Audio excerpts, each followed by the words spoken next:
नमो बुद्धाय। दोस्तों, अगर आप अपनी बेकार इच्छाओं से परेशान हो, आपका मन कभी शांत नहीं रहता है, तो इस कहानी को अंत तक जरूर सुने। आपकी समस्या का हल इस कहानी में छिपा है। तो दोस्तों, अगर आपको ये कहानी अच्छी लगे तो इस वीडियो को लाइक करके हमारे चैनल को सब्सक्राइब कर लें, ताकि ऐसी ही ज्ञान से भरी कहानी आप तक पहुंच पाए। तो चलिए कहानी शुरू करते हैं। एक बार महात्मा बुद्ध एक गांव में गए। गांव वाले, जो उनके ज्ञान के प्रति जिज्ञासु थे, उनके स्वागत के लिए इकट्ठा हो गए। बुद्ध ने उन्हें अपने जीवन की कठिनाइयों और दुखों पर ध्यान देने की बात कही। उन्होंने कहा, मनुष्य जीवन में दुख का सामना करता है और दुख का मुख्य कारण हमारे मन की इच्छाएं और आसक्तियां हैं। गांव के एक व्यक्ति ने बुद्ध से पूछा, भगवान, मेरे जीवन में बहुत दुख है, इनसे कैसे निजात पाया जा सकता है? बुद्ध ने उसकी बात सुनी और उत्तर दिया, दुखों की जड़ हमारी इच्छाएं होती हैं। अगर तुम अपनी इच्छाओं को नियंत्रित कर सको तो तुम दुखों से मुक्ति पा सकते हो। बुद्ध ने एक कहानी सुनाई। एक बार एक राजा था जिसके पास अपार धन और संपत्ति थी, लेकिन वह राजा हमेशा चिंता में रहता था कि उसकी संपत्ति किसी तरह खो जाएगी या चोरी हो जाएगी। उसने एक साधु से पूछा, मैं इन चिंताओं से कैसे मुक्त हो सकता हूं? साधु ने जवाब दिया, तुम्हें अपनी संपत्ति का त्याग कर देना चाहिए।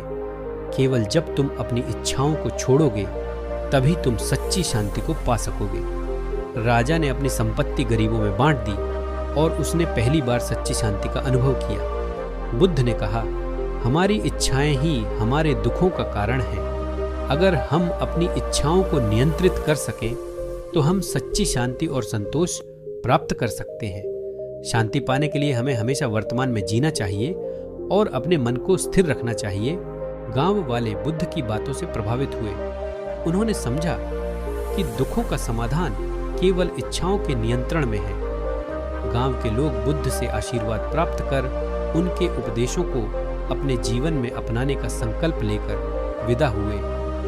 गांव में एक युवा जो अपने परिवार की समस्याओं और अपने स्वयं के दुखों से परेशान था, उसने बुद्ध की शिक्षाओं पर ध्यान दिया।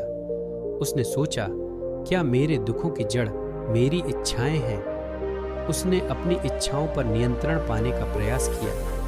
धीरे धीरे उसने महसूस किया कि जब उसने अपनी इच्छाओं को कम किया तो उसके जीवन में शांति और संतोष आ गया। युवा ने एक साधु से सलाह ली, जिसने उसे बताया, शांति पाने के लिए तुम्हें अपने मन को नियंत्रित करना होगा। जब तुम्हारा मन स्थिर होगा तब तुम सच्ची शांति पा सकोगे। अपने मन की इच्छाओं को समझो और उन्हें संतुलित करो। गांव के लोग बुद्ध की शिक्षाओं को अपने जीवन में अपनाने लगे। उन्होंने देखा कि जब वे अपनी इच्छाओं को नियंत्रित करने लगे तो उनके जीवन में शांति और खुशी का अनुभव हुआ। गांव धीरे धीरे एक शांतिपूर्ण स्थान में बदल गया।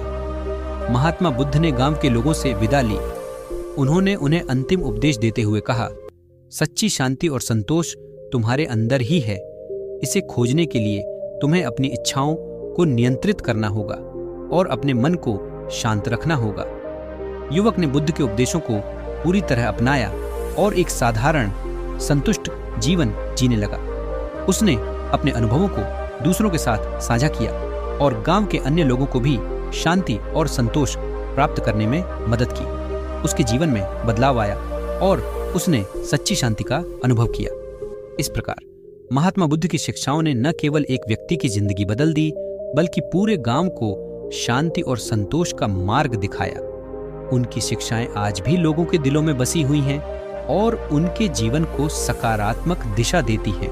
तो दोस्तों, अगर आपको ये कहानी अच्छी लगी हो